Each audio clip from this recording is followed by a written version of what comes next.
I'd like to welcome everybody here tonight. Some additional people may be drifting in.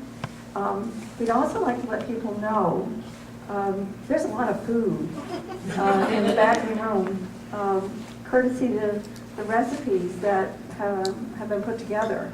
So if you're feeling a desire to have some mac and cheese and some chicken chili and a couple of salads and some sweet potatoes, there's really good stuff back there. So we want to be polite to our guests, but I bet they wouldn't mind if you periodically got up and got a plate of food or something. Sue, these are actually recipes we got from Mark and Karen. Wonderful. The recipes that are used in the schools.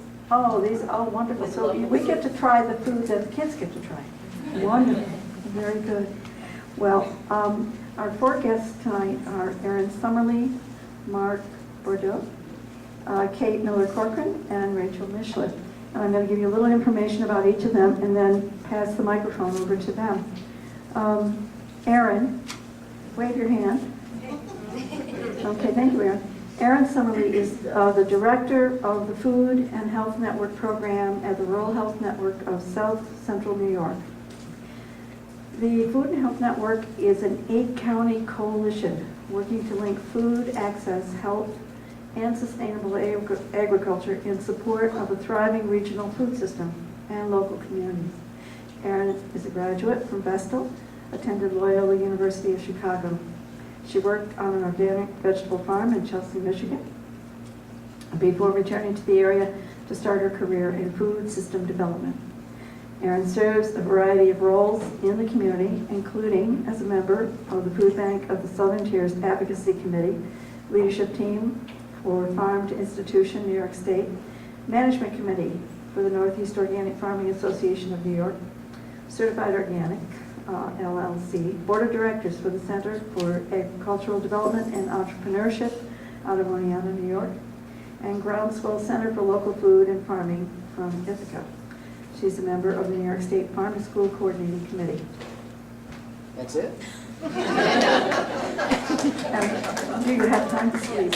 Okay, no. Okay. I'm going to read a little bit about Mark from a bio in Vestaltown Crier.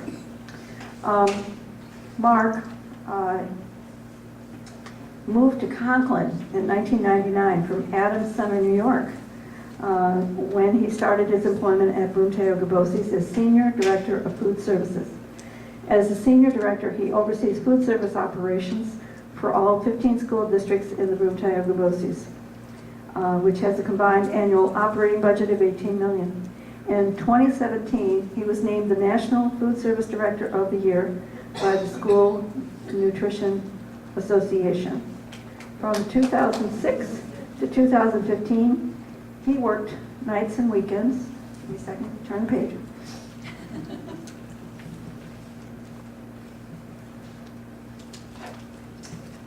As energy educator for Susquehanna Valley Central School.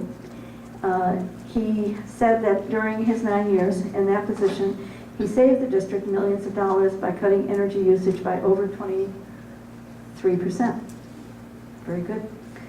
In 2015, he moved to the town of Binghamton. He has 3 sons, and he has been very active in the community. He has coached Little League in Conklin, volunteered for Special Olympics at Broome, and was board member for the UHS Foundation. He is currently on the board of directors for the Food Bank of the Southern Tier, a member of the Broome County Child Hunger Task Force, vice president of the New York School Nutrition Association, and chair of the New York State Farm to School Coordinating Committee. Mark holds a bachelor's degree in business administration from Empire State College with magna cum laude distinction. We would like now to get to our other 2 guests. Kate Miller-Corcoran is the share coordinator for Vines, farm share coordinator. She's no stranger to farm life either, because she grew up on a dairy farm in Windsor, New York, where her family has been farming for 4 generations. She received a bachelor's in English from Penn State University, Master of Arts in English from SUNY Cortland, and is a graduate of the SUNY Broome EAP program. Her background also includes education at the early childhood and elementary levels. She formerly taught fourth grade in the Baltimore City School District, where she witnessed firsthand food insecurity and its effects on children and the surrounding community. Rachel Mishler. Rachel has been an outpatient dietitian with Lawrence Hospital for over 4 years. Her dietetic internship had an emphasis in community nutrition, and thus she is in an ideal setting insofar as recognizing and working with the social and environmental barriers that individuals encounter when trying to meet their nutritional goals. The fruit and vegetable program has been especially important to Rachel, as access to fruits and vegetables has been a continual challenge among the population that she sees. So we have a really distinguished panel, and I'm going to pass this microphone over so that they can start. Thank you. I'm going to attempt to show the presentation on my phone.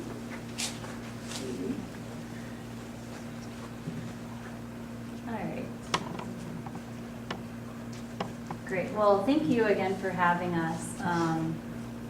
I was here a few years ago with someone else from Vines, Amelia, and someone from the food bank, and it's just really incredible. I think it may have only been 2 years ago, or maybe 3, but everything that's happened since then. So I'm excited to be able to share that with all of you, and then for you to hear more about it firsthand from everyone who's on the panel. So I'm going to kind of give an overview of the organization that I work with and the 2 main programs that we're talking about, and then hand it over to our panelists to really get more in depth about how it all works and the tie-in with a lot of other things happening in the community. Because of course, farm to school is one piece, fruit and vegetable prescription is one piece, but these are just 2 strategies and to address issues of food access and health, and so they can really tell you more about it because they're the experts, and that's probably going to keep happening.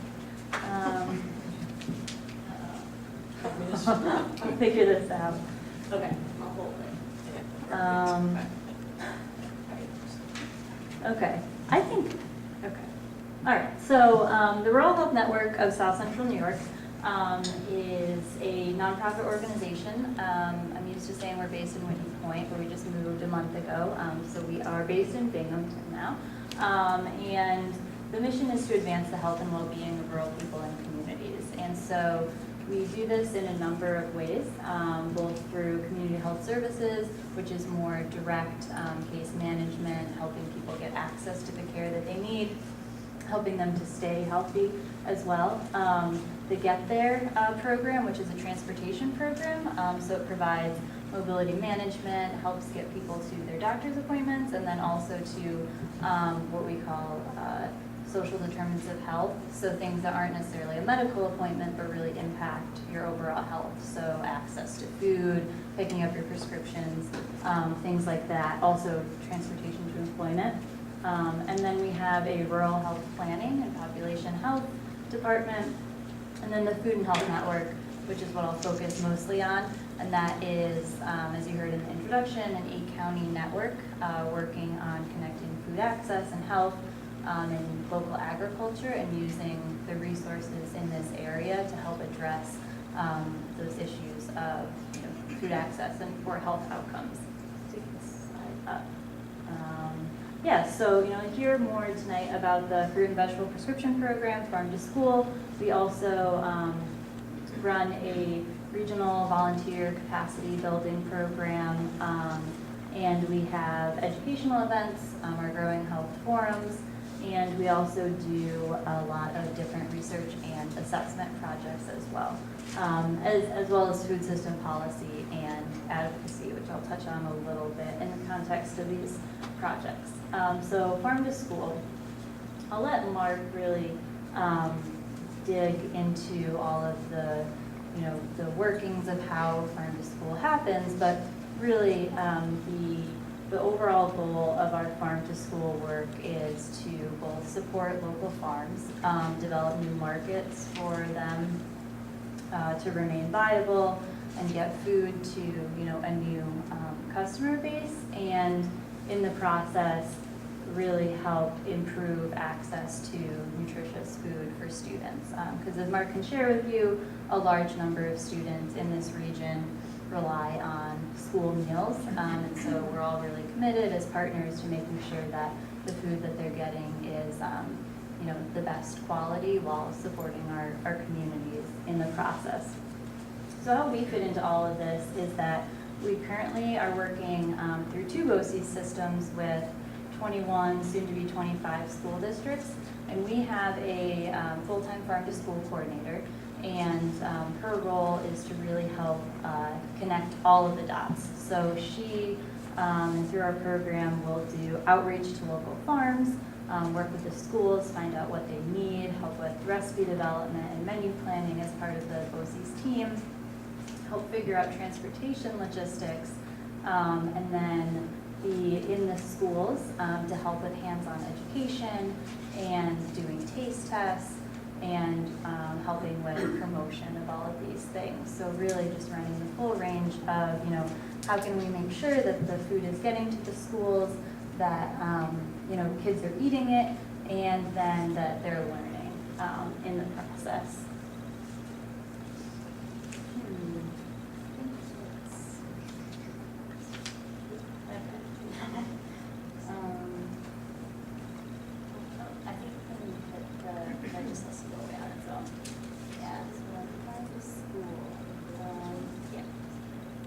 So I was going to put a bunch of statistics in here, but it's nicer to look at all of these great farm-to-school pictures that we have, and Mark can talk about the stats. But it's really been a lot of growth over the last few years in these programs. A lot of schools are really interested, there's demand, and last school year, 2017-28, this school year, 2017-2018, there was a pilot program called New York Thursdays. So this was really the beginning of a lot of this farm-to-school work coming together and taking off. And so these 5 school districts in Broome and Tioga counties piloted a program where they were featuring a once-a-month menu that was all sourced from New York State. And just through this once-a-month menu, the schools spent over $90,000 with local farms, and then I think that was over 140,000 pounds just for those one-time a month meals. And there's a credible amount of also education and other programming that went along with it. And so this fall, this school year, another 5 school districts are participating, and then in January, an additional 5 will join. And again, Mark can share a lot more details on that. But really just showing the growth and the interest and the momentum around these programs in the region is really exciting. We can go to the next one. Mark, are you going to talk about the incentive? Okay, all right, I'll let Mark talk about that. But there was legislation passed this year that has helped at New York at the state level, that has helped to, both provide more financial resources and also grow a lot of interest. So we, are constantly having more school districts who are coming to us and wanting to participate and learn from what BOCES has done as they're a leader in the state.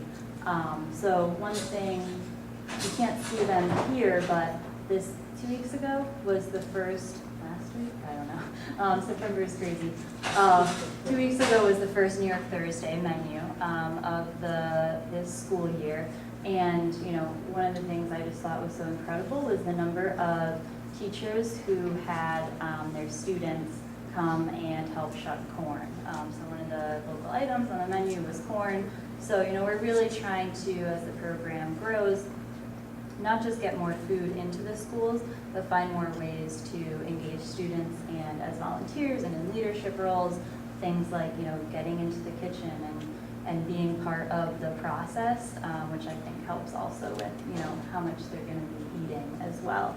And just some of these other pictures, we do work on taste tests. So those are students that deposit, voting on I loved it, I liked it, It wasn't my favorite, but I would try it again, something like that. We're trying to get away from saying like, no, I don't like it, but I'll try it again.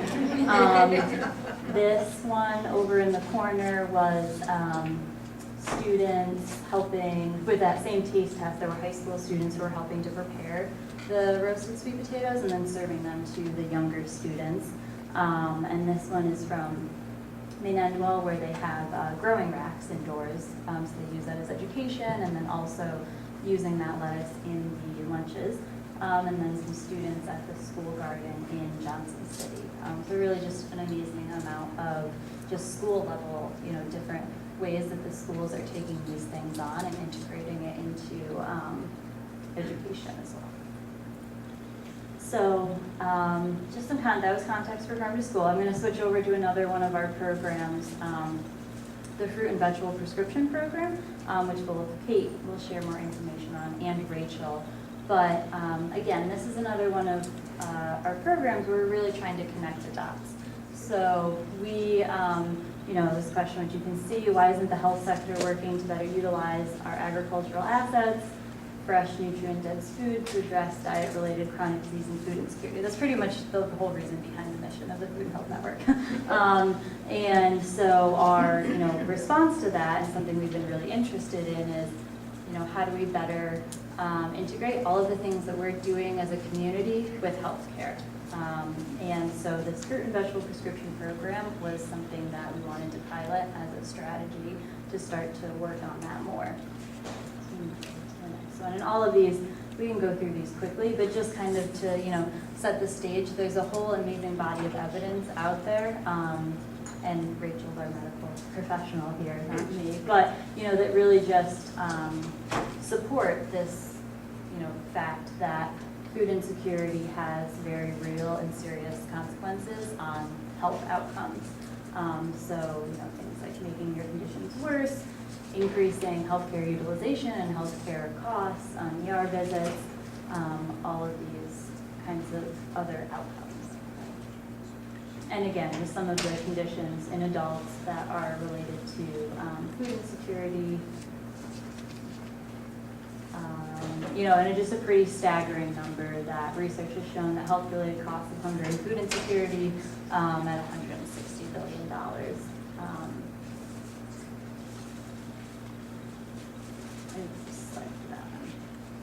So I put these 3 counties up here. I know that this group covers 2 of them, but because these are the counties that we're offering the Fruit and Vegetable Prescription Program in. So just to give you a sense, up here we have poverty rates, food insecurity. ALICE is a statistic that I think is really useful. It's an acronym that stands for Asset Limited and Income Constrained. So it's the segment of the population which, as you can see in most counties, is a lot, but you're living above the poverty line, but you don't have enough resources to meet all of your basic needs. And so this is data that's collected by United Ways nationally, so you can see like the ALICE reports, but it shows that even if someone's living above the poverty line, there's another additional 26% of households in Broome County that still are struggling, and maybe experiencing food insecurity. And we can skip through this. So what is this program?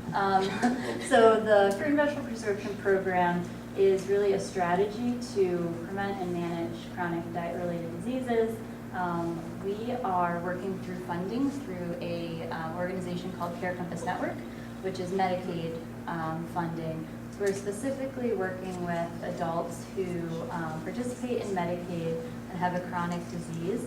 And we're looking at cardiovascular disease and diabetes. And again, Rachel can talk more about that. And so we're trying to figure out how can we do this relatively low-cost preventative program and connect them with all kinds of other resources in the community, so help with transportation, additional nutrition education, cooking, things like that, to prevent all of these long-term, very expensive impacts later on. And skip through these 2. So, just to show that there are a lot of partners involved in this program. We work with both UHS and Lourdes. everyone who is here, Cooperative Extension, CHOW, Food Bank, the whole community is involved in this program and making it happen.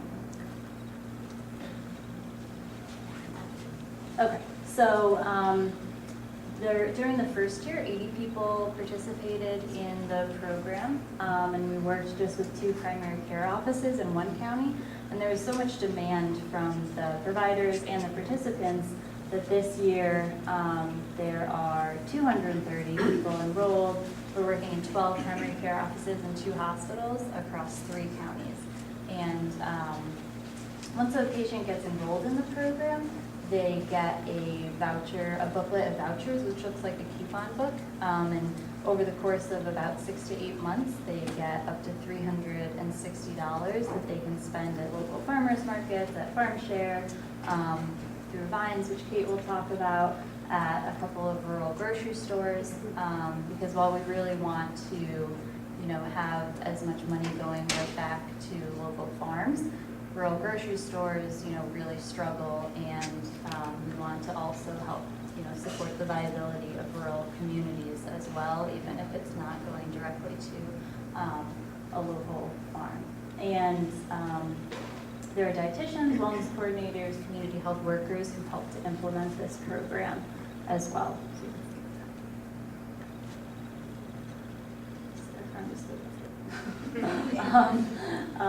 Again, I'll let Rachel get into the details, of what this really looks like on the healthcare side. So we can, and just an example of the materials, people can shop at all of these different locations. That's what the vouchers look like. They get an ID card. So we are doing research on this, so we don't get people's names when they're shopping. We can skip through that. Yeah, so just really quickly, and again, Rachel can go into the details, but people are talking about impacts like weight loss and reduced blood pressure, better management of their blood sugar and diabetes.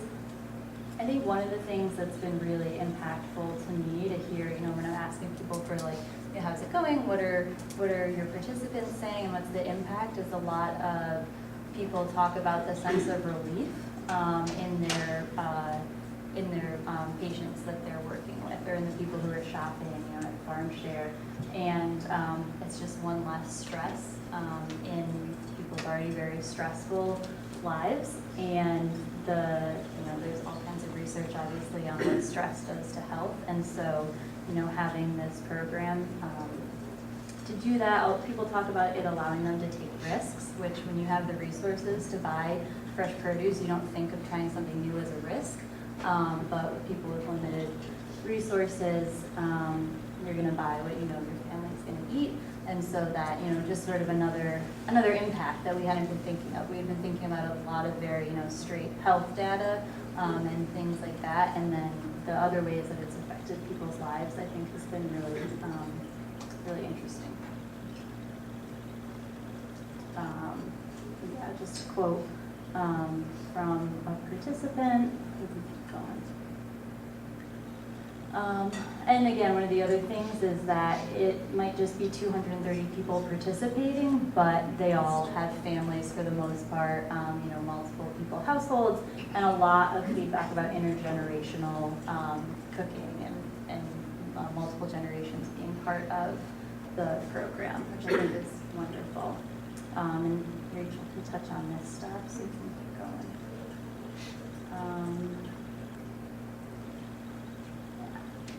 So just to give you a sense of some of the impacts. So between these 2 programs, about $109,000 spent with local farms last year, and projected to have over $175,000 spent on local farms, or over $200,000, sorry, on local farms this year, and potentially more. So I'm going to hand it over to Mark now. Or, do you need a mic? Yes, is your mic recording? Oh, yes, I do. Okay. Absolutely. I'm gonna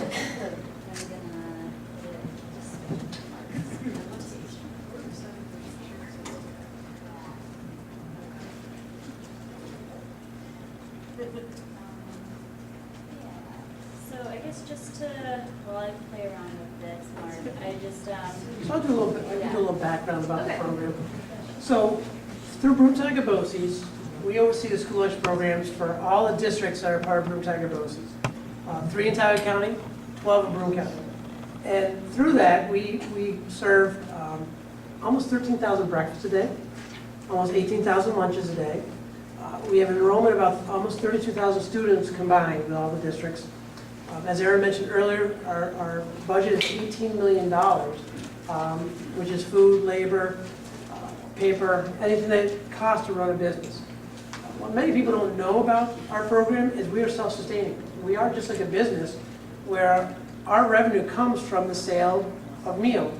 So when a child comes in and buys a meal, that's our revenue. So when you go and vote for your local taxpayer dollars, that does not come and support our programs. We're just like a restaurant in a large business that's federally funded.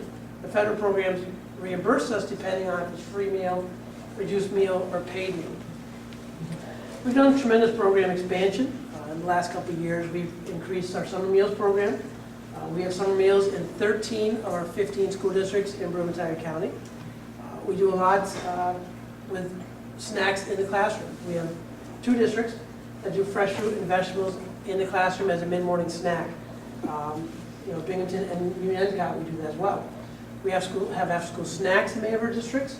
So we're more than just breakfast and lunch. We offer a tremendous amount of programs. We also, with help from the Food Bank Southern Tier, we do packs on the weekend for kids in need in every single district that we have. Okay?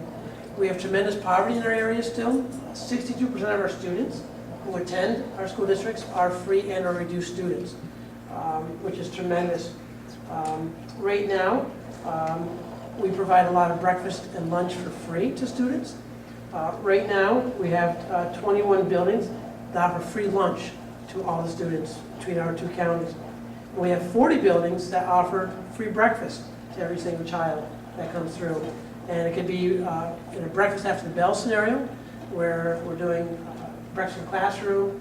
We have reimbursable vending machines where the kids can come through and just punch in a number and they get a reimbursable breakfast. And we do a grab and go. And as we've seen a tremendous expansion in those programs. But tonight we want to more focus on farm to school programs. And we can keep scrolling through.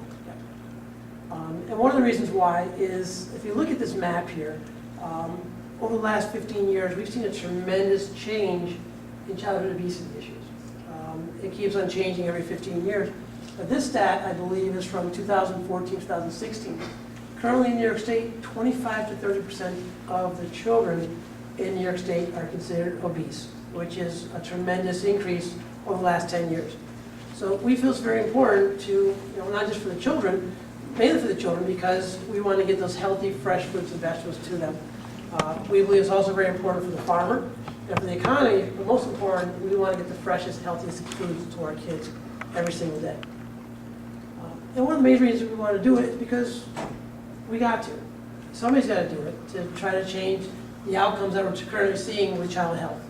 And if we don't do it, who's going to do it? So it's important for us to really try to make change in the way the children eat. And what better way to do that than in the school lunch program, to drive a positive impact in the children we serve. So just like Erin talked about earlier, we have a tremendous amount of community partners that we work with, tremendous success. I was just talking with Mary McFadden from the health department. In the last 15 years, we worked with them on 8 different grants, from improving the health of the school, to reducing sodium, to promoting fruits and vegetables, to promoting breakfast. So we've done a lot of tremendous growth with the health department, and of course with FON as well. This is a great slide. School lunch program was started back in 1946 as a reason of national security, believe it or not.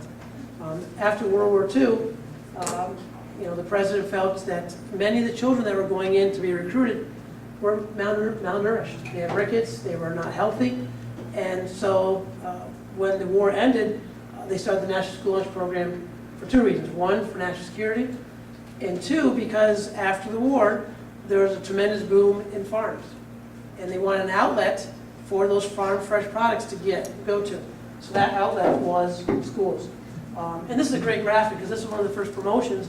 You see the children eating a great, healthy meal, being active, playing ball and being active, and then the farm in the background with the American flag, because that's really what the school lunch program was first started for right here. That's a great, one of the very first promotions for the National School Lunch Program.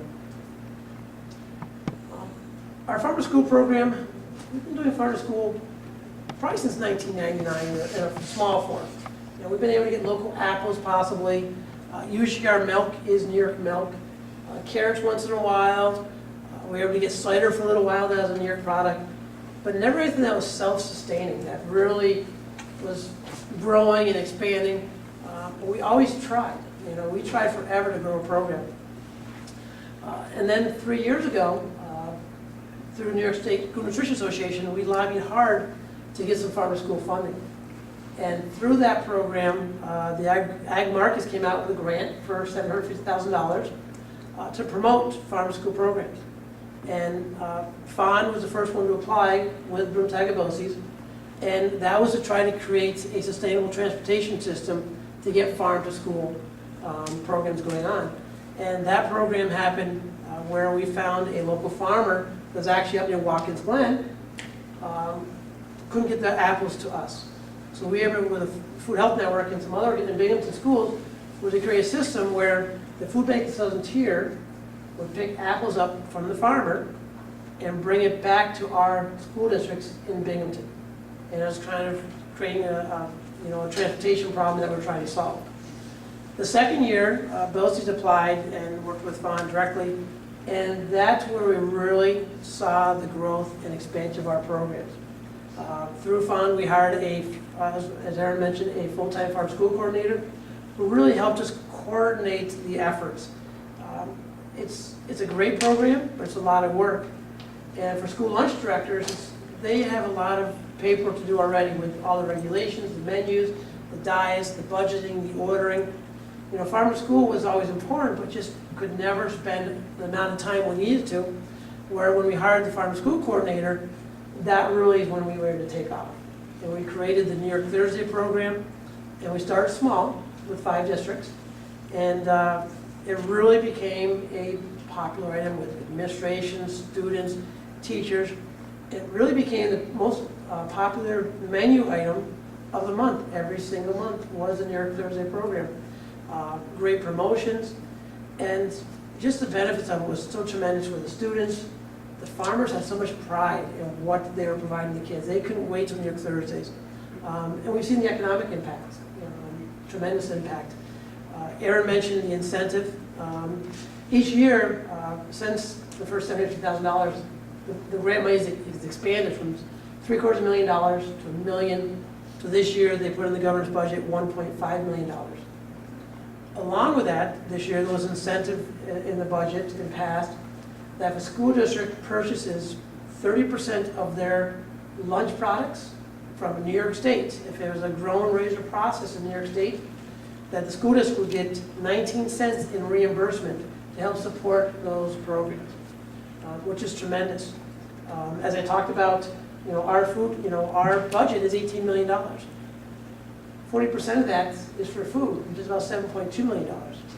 If we were able to leverage that and take 30% of that $7.2 million, that's almost $2.8 million coming back to the local farmer, to our local economy. And there's a multiplier effect of 1.6, 1.7. So you're talking between $3 and $4 million coming back to the local economy for school districts supporting a local program. Tremendous benefits, again for the child, and for the economics and the farmer.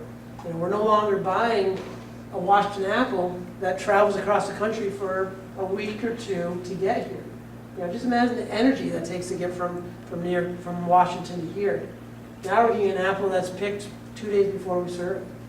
A tremendous impact and difference in the program. And this is just a sample of our fresh romaine lettuce that we were getting from a local farmer. Literally almost picked that morning and brought to our schools to be served. Here we're trying some different roasted vegetables. And just look at, this is actually a New York chicken, New York apple, New York potatoes, the kale salad that you're trying tonight, a beautiful salad, very tasty. a New York apple, all New York products, grown and raised here in New York. Again, this was a big celebration we had last year, celebrating the farmer. We had a big harvest festival in one of our districts. We actually had farmers come in, we had tractors, and we did all day celebration around the farm. It was a great event. The kids were loving some roasted corn. Here's one of our farmers when we're starting to develop our recipes for the local chicken. Here's a farmer. Just look how proud they are. They know that the chicken's going to go to the school that they raise. We're going to be serving it pretty soon. And these are some taste tests that we're doing. There's Tom in the audience. He's there serving some food. But this was a coleslaw, I think an apple coleslaw recipe that we're trying here. To try to get the kids, encourage them to try the products before we serve them, so they have a tasting of it. This is a picture from one of our districts in Tioga County. Last year was the first year they planted an acre of potatoes, and these are kids harvesting it. So the kids are now seeing the food, from seed, growing, picking it, and now the next day they're going to eat the products that they're picking. So they're really, hands-on, creating a tremendous sense of community in the school. It's been a tremendous program. Aaron talked about the growing racks a little bit. These are tremendous racks that every 30 days we're turning over a product. And the kids plant again, they can do it in the winter. They plant the product, they see it growing and nurturing it every single day. And then they have a celebration, they harvest it, and then we serve it in the cafeteria. So tremendous success with these. We just purchased 3 more that are going to go out to the schools later on this fall. So just great.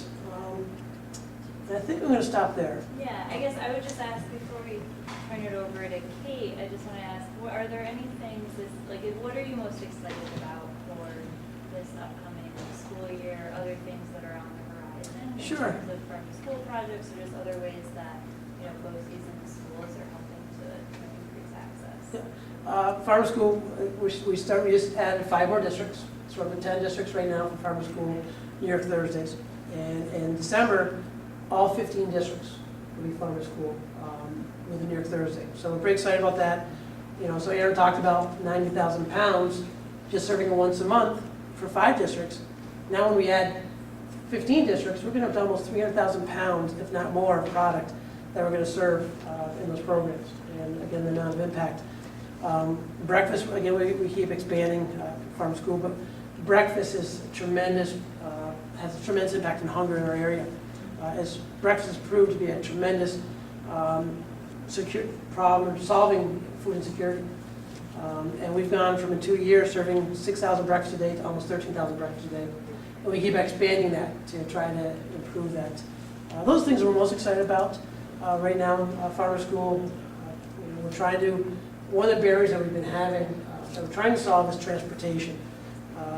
That's been a big barrier because the farmer, a lot of times they don't have the capability of bringing it to all 15 districts. So we're trying to figure out a way to get the product to one of our districts, and then we're trying to get a refrigerated truck that then we can hire a part-time driver, pick up that product either at the farm or at one district, and then we can distribute it. It will make our program more sustainable for the farmer and for the schools. That's probably one of our biggest barriers, I think, is transportation. So I'm excited to see that, because I think if we have that, then I think we can bring farmer school to a new level if we solve that transportation barrier. I think I'm most excited about that, actually. Yeah. Thanks, Aaron. Will this reach? Where do you want to sit here? No, I can stand. It's fine. Okay, all right. So yeah, you give us, an overview of Vines Sure, and of course, how of it all, course. Yes, how it all yes, connects. yes. So VINES stands for Volunteers Improving Neighborhood Environments.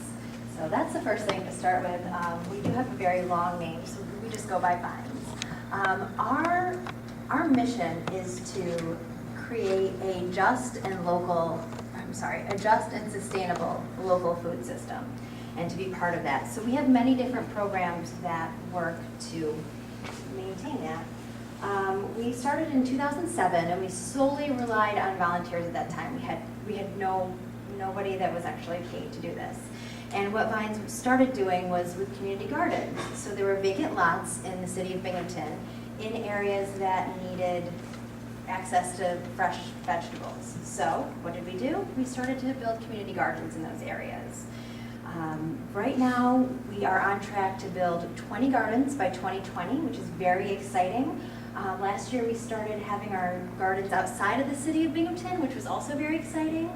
We have one in Johnson City, and Endwell we just built last weekend, so we're very, very proud of that.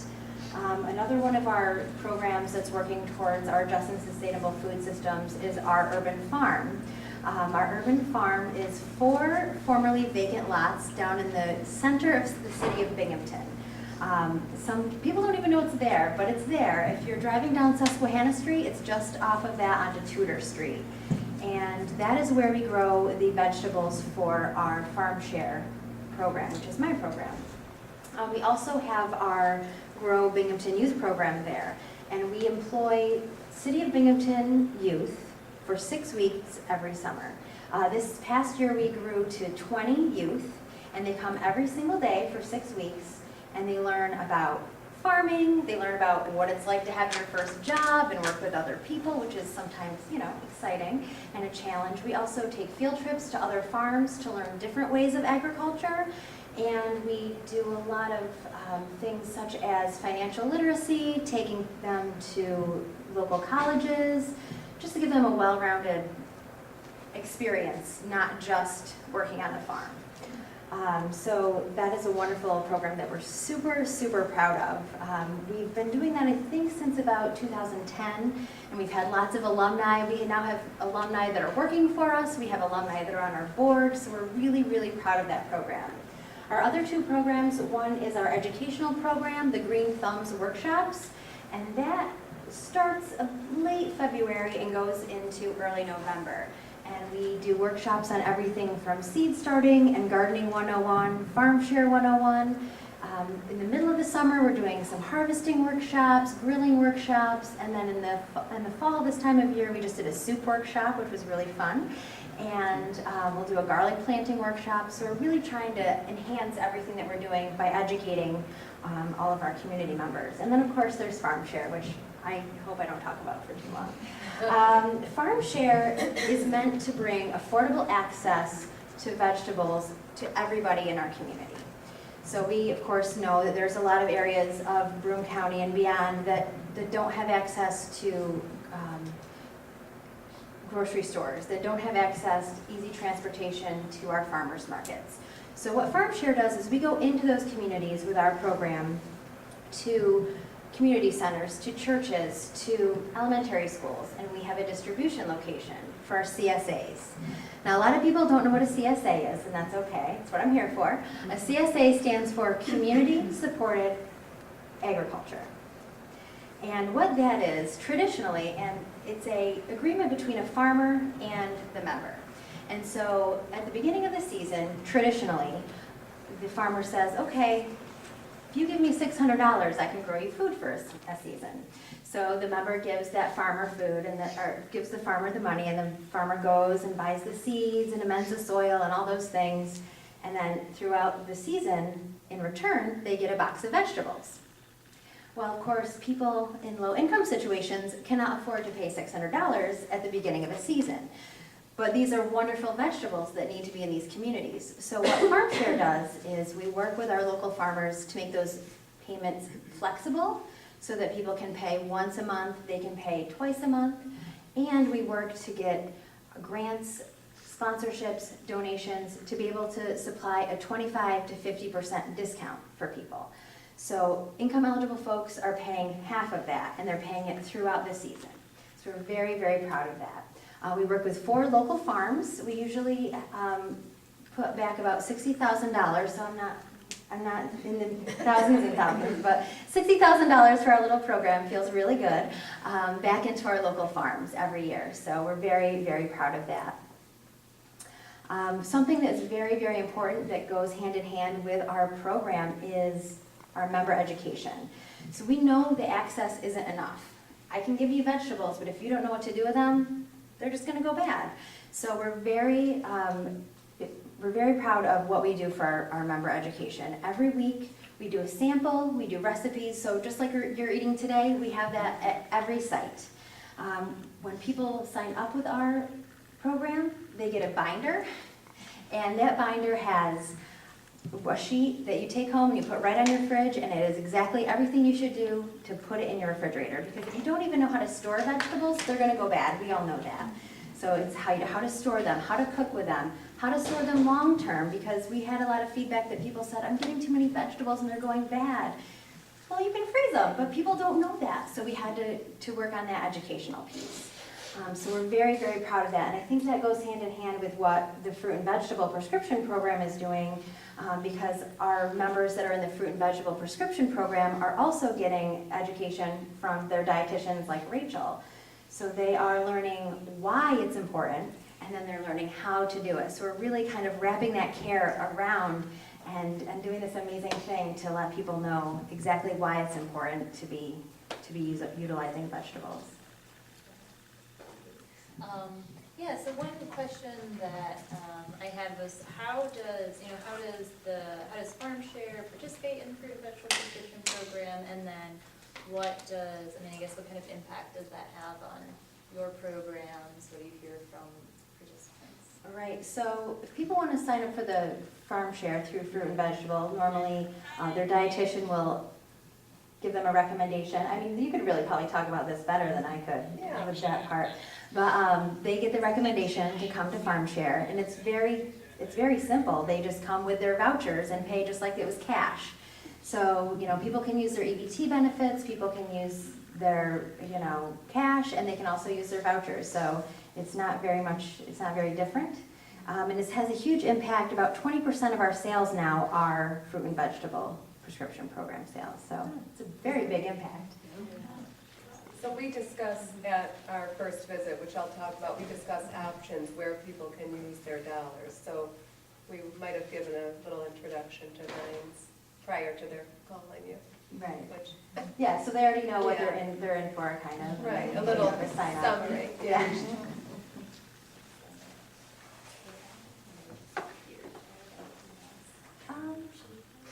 Just how does the fruit and veggie program align with what Vines does?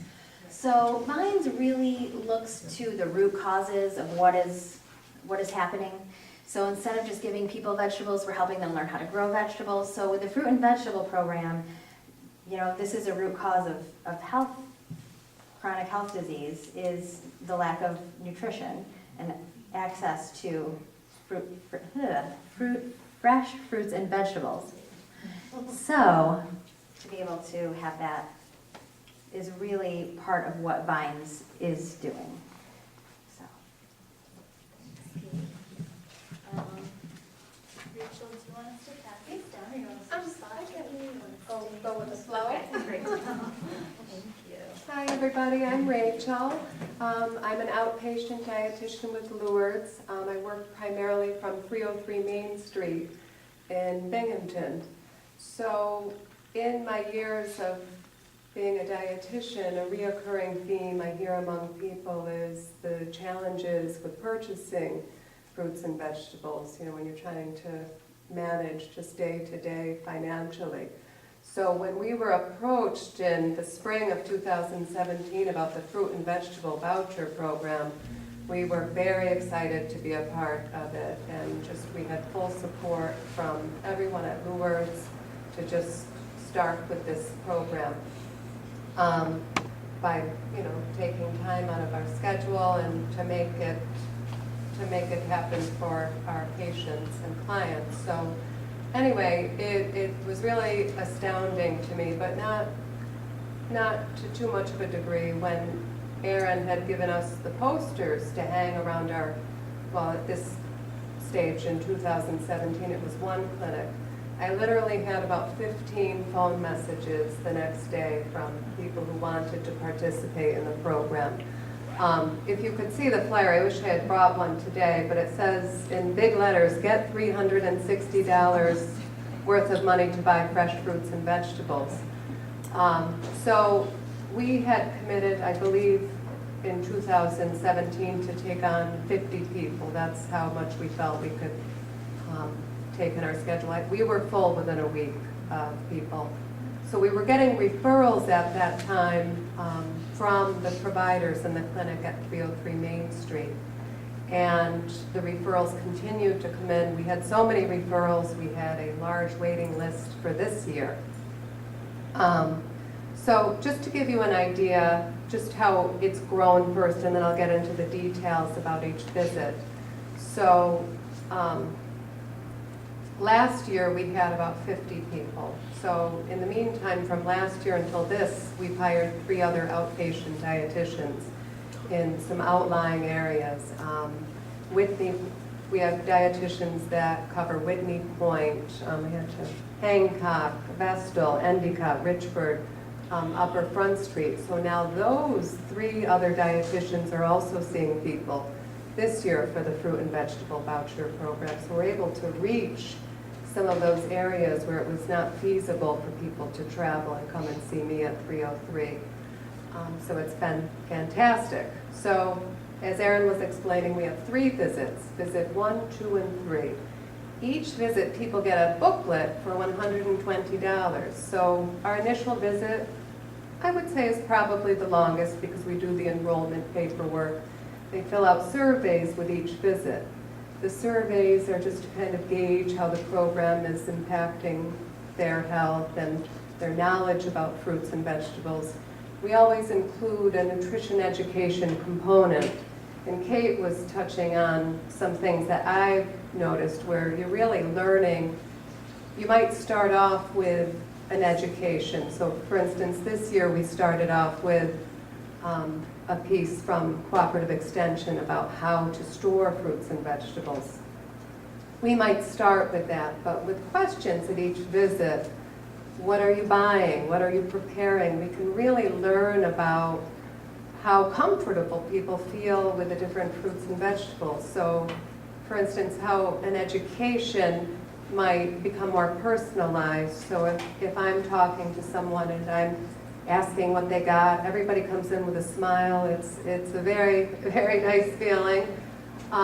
So they might say melons, strawberries, grapes, peaches. I'm hearing all fruit. So in my mind as a dietitian, and I think we all can relate to this, that what about vegetables? So at that point I'm trying to gauge, they feel comfortable cooking vegetables? Do they know about vegetables? So that can open a door to more of an individual opportunity for education and getting someone connected with resources to help them. So with the visit, we also explain what their shopping opportunities are. And we call it, I saved that part for last because I call it shopping. And I save the best for last. So they have, participants have 3 potential places to shop. They can sign up for Vine's Farm Share, where they would pick up a farm share every week or 2, or they can go and shop at the different individual markets. And we include the education piece. So, I mean, I started writing down the comments that were just offered to me as people would come in the door. I had people so moved by the program. They were emotional and crying, saying, I took my grandchild to the farmer's market, or I can go shopping and I don't have to worry about it. Erin had mentioned to me just about talking about what impacts of food insecurity do I see on a day-to-day basis. And certainly those would be chronic diseases that we hear about so often in the news today. High blood pressure, diabetes, inflammation, heart disease. But I would also say an impact I hear quite regularly is frustration among people about trying to purchase healthful foods for themselves and their families. And that's where this program just ties in so wonderfully. So it's been just a wonderful experience for people. And I still have, the calls are still pouring in to me, so we're already starting our waiting list for next year. But so many of the people that might be enrolled that I might see or the other dietitians might see, they may be people that we already see for individual nutrition counseling. So we might directly see that their blood sugar numbers are coming down or that they've had weight loss. But many of our participants are not our patients, they're community members. And I'll tell you, that door opens and I don't even have to ask, it's the first thing that comes out. Oh, my blood pressure's down, my cholesterol's down, I lost 11 pounds. My doctor says if I keep going, I'll breathe better. So it's wonderful, the impact.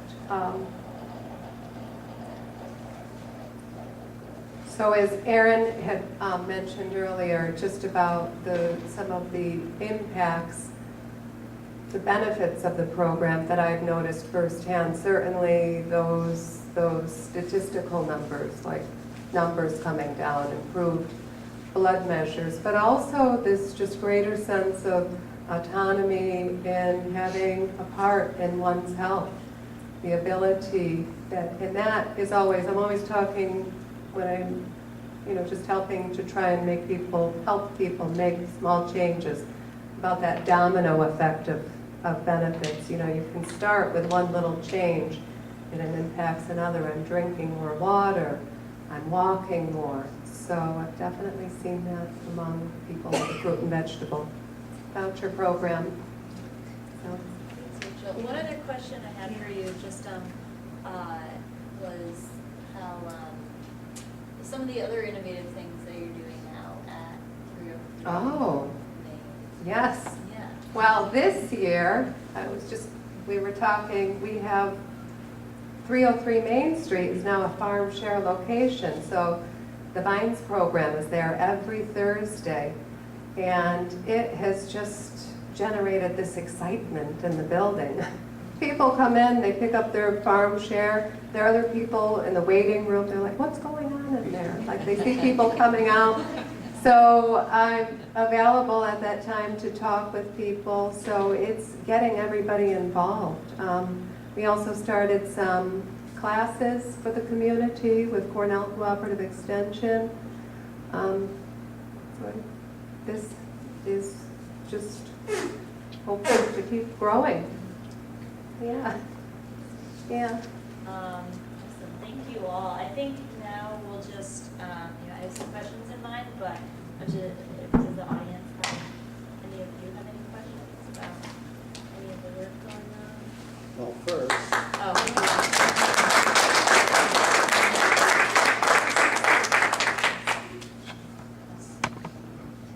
I have a question for Mark.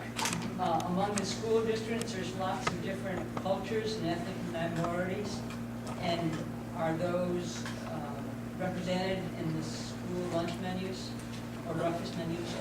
A little bit, yes. Probably the biggest thing we avoid is, we try to avoid as much pork as possible.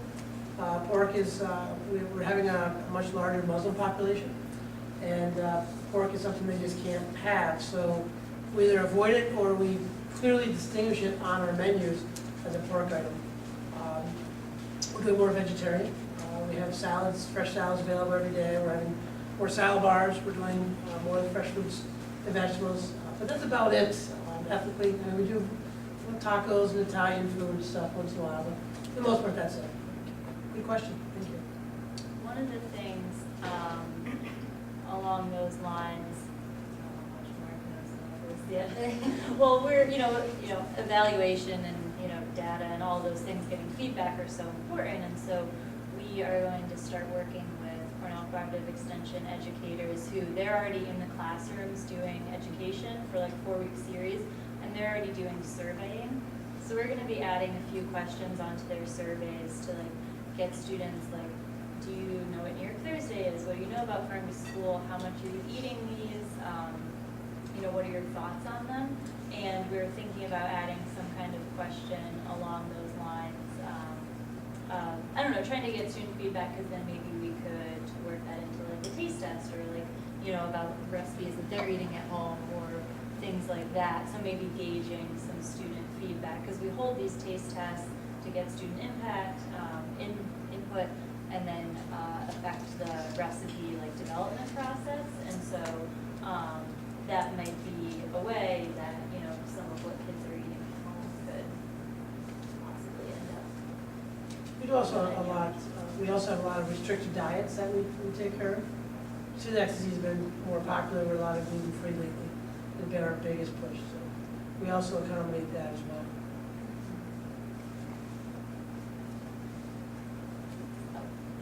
Have you had more farmers coming forward when they find out about it with an interest in growing a product that you might be able to use? So it sounds as though the kids are getting enthusiastic about it, particularly those that may be able to grow some crops at school. But is the word spreading out to the agricultural community as well? Are more farmers now learning about it or expanding and growing certain things because they know that there'll be a market for them, their product in the schools? I have a few thoughts about juice and stuff. Yeah, we've had a tremendous growth just here locally. We've had tremendous growth in the farms just from 2 years ago to 2 farms to this year. I think right now we have 12 farms currently right now that we're working with, in one either small or a larger capacity. But there's also tremendous interest on a state level. I was back in April down in the western part of the state.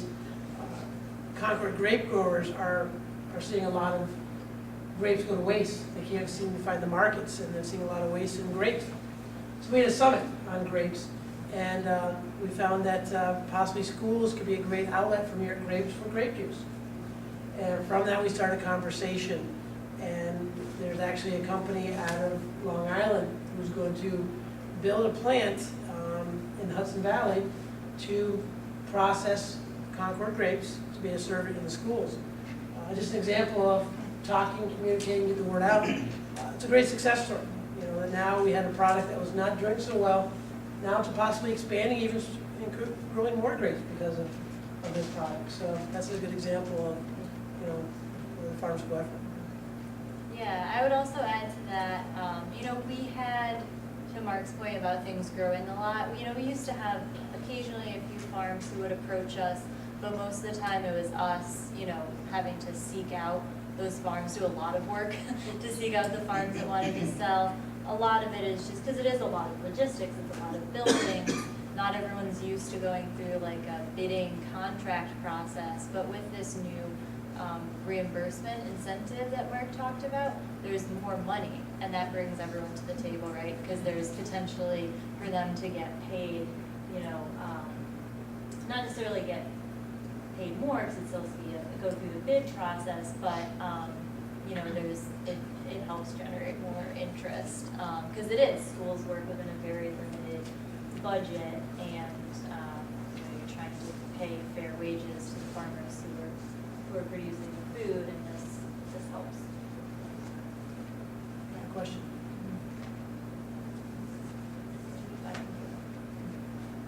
Based on it's a seasonal growing for agriculture, seasonal here. And I'm wondering, are there gaps?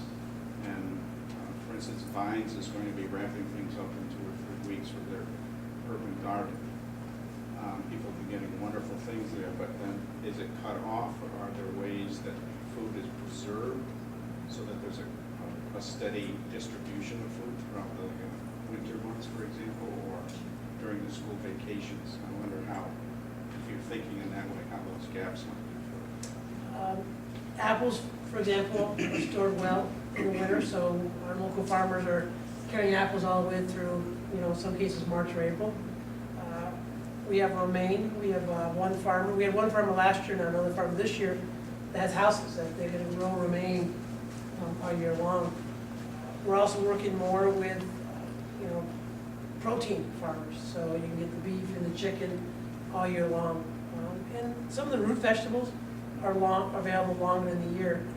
So we've had some success. And then with freezing, we're looking at, you know, frozen products that can be, you know, quickly flash frozen, and we can maybe use in the schools. That's probably one thing we've talked about a lot, especially with Jack and Aaron, is how can we have minimally processed food? Take advantage of that, so, grow more, process it quickly, minimally, and then still have it for the whole year. So that's something we're looking at for the future. Good question. What sort of federal and state policies should we be lobbying for in order to make these enterprises more successful? I'm sure there are some problems with cutbacks in federal funding that affect you. There's Are there some bills coming up in Congress or in the state legislature that would be helpful? right now none that are going to cut the programs. There's been a lot of talk over the last couple of years about block grants. And block grants are just a way for decentralizing programs. And there's been a lot of talk, they actually tried this quickly, but it was retracted, the block grant school lunch programs, where basically the government takes whatever money is available that year and gives the state their portion of the money. Okay, so, and that's it, the money's frozen. School lunch programs are designed as a safety net, so when the program is needed most, the money's always there. It's never frozen, it's always, going with the need. So with block grants, if you send the same money there, there's discretionary funds for each state can take that money and take some of the money and do something else besides school lunch. And then that safety net's not there. A good example is North Carolina, last week with the hurricanes. There's a tremendous need now for school meals, and all the schools for the year are going to get free meals to help those families in need because they have no homes. Because the safety net is there. If we block grant it, that money's not there, and you can no longer have those programs. So if you hear the word block grants, start calling and saying we're not for block grants, because that has a major impact on our programs. I would say, just sort of, across the board in terms of all of these programs that, are supporting local food systems and then also trying to improve access to healthy foods, the Farm Bill is extremely important and it expires in a couple of days.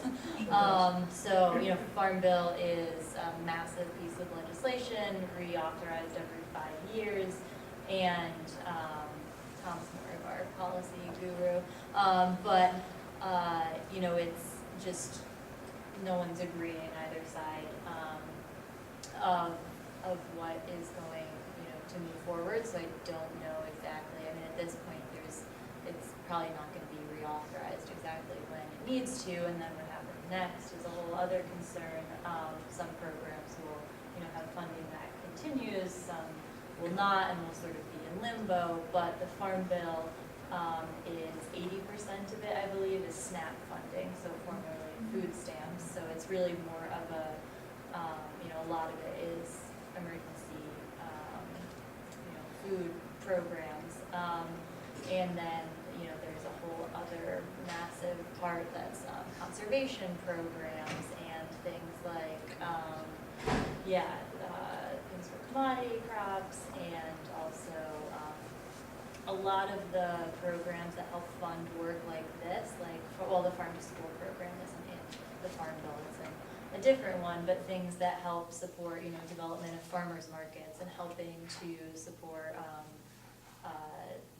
all types of local food programs. There's a grant program called the Local Food Promotion Program and the Farmers Market Promotion Program. All of these things, when the Community Food Projects grant program that helps, in the type of work that Vines does would fall under that category. So there's a lot of these programs within the Farm Bill that are, they're such a tiny amount of money compared to how massive something, like the dollar amounts we're talking about with SNAP. So, but those are super important. One of the biggest concerns with Farm Bill and the SNAP debate is obviously SNAP is always threats for cutting SNAP, the amount available, and then also adding all sorts of onerous requirements on the people who are utilizing SNAP, even though the majority already work or are elderly or children.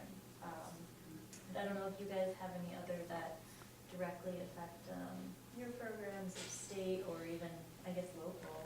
I think the SNAP, the Farm Bill, the SNAP Yeah. part. I mean, we have 50% of our, the people that are in farm share are getting some sort of assistance. So that, when SNAP gets cut, it's terrible. It's really hard on them. I would also add that with the fruit and vegetable prescription program, we hear from, some of our partners at the farmers markets that people who originally come start shopping with the vouchers at farmers markets. Even when that program ends, they're now repeat customers and they're continuing to shop at the farmers market and they're using their SNAP resources to buy fruits and vegetables. So again, it's, it's helping them make that change, but then a safety net program like SNAP is allowing them to continue to sustain those changes. I think those are the big ones. Oh, Yeah, can I just add one yeah, thing? of course.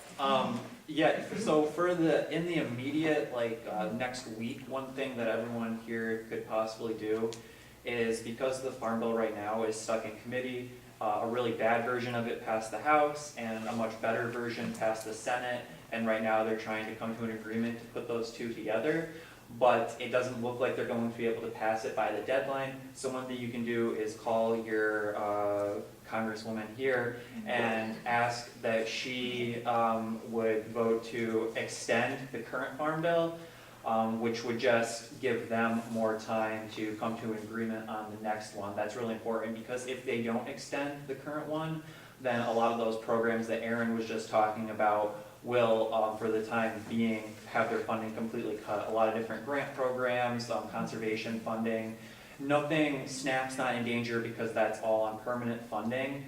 But other things like that are in danger. And then in the long term, it's calling and asking that they support the Senate version of the bill, which provides more funding for SNAP and is just a better overall bill for local farm economies and just the broader national economy. So that's, I would say, in the short and long term, things that you can do.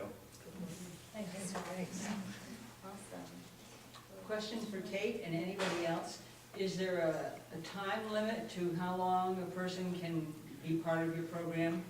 Like in nutritional counseling or? For the fruit and vegetable voucher program, yes, and that was one thing, the gentleman in the middle, you asked about, like, what are people doing over the winter months? So that was a concern of mine when we started the program, particularly when we were getting closer to the last visit. What are these people going to do? Now they're used to extra resources. And I know Erin and I spoke about that, and she provided a list of community resources. We do discussions on food budgeting. Science has a lot of canning education opportunities. But the program lasts for it has up to 6 month potential for someone to stay in it. And if they wanted to continue with individual nutrition counseling, they could get a referral from their provider. Yeah, so they could, yeah, absolutely. So I heard you mention Care Compass, so is there DSRIP money involved here? And if so, does that fade away at some point in the future? Yes. Yes, so the fruit and vegetable prescription program is funded through a Care Compass Network Innovation Fund grant, so it is district funding. And I'm looking at Jack Sal as our executive director, so he's very familiar with this. We have that funding through next year, Jack, is that correct? March of 2020. March of 2020, yeah, so, Jack and I actually, we have to leave at 8, because we're driving to New York City to present on this topic for the New York Academy of Medicine. Kind of to this point though, right, like what's the sustainability of it beyond that? And so we're looking at ways like how can programs like this and others addressing social determinants of health become part of value-based payment. What are the opportunities with managed care organizations? There are models across the state, some like in California, Medicaid pays for it. And maybe maybe Aetna in another state pays for it. So that funding will end, where we're working on how we can integrate it into some other funders. Yeah. And could you explain for some of us who aren't as up on all of these Yes, programs the as you acronym. are what Care Compass is. Yeah. Could I You can defer do to it. you on that, Jack? You're on the panel. I'm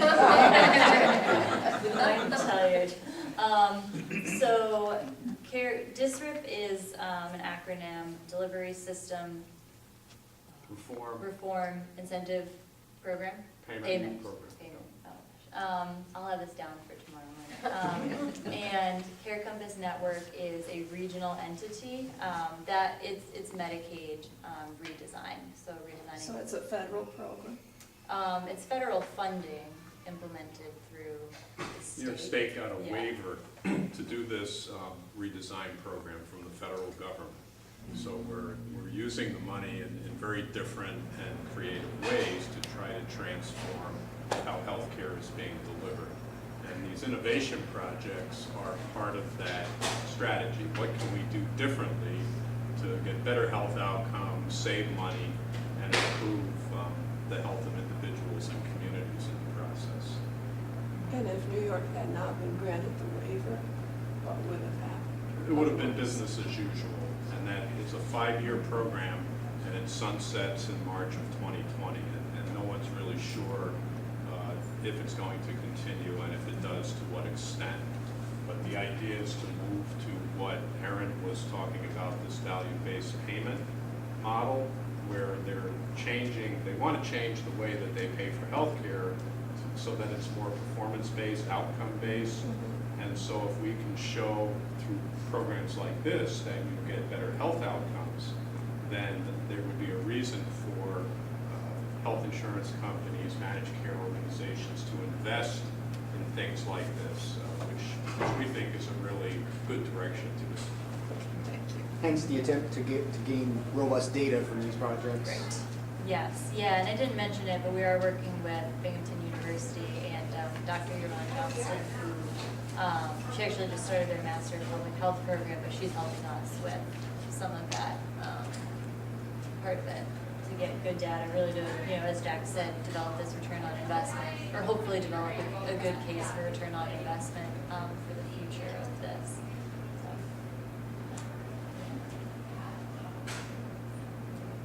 Bravo. Thank you. Thank you all. We should adjourn to the dining room. Yes.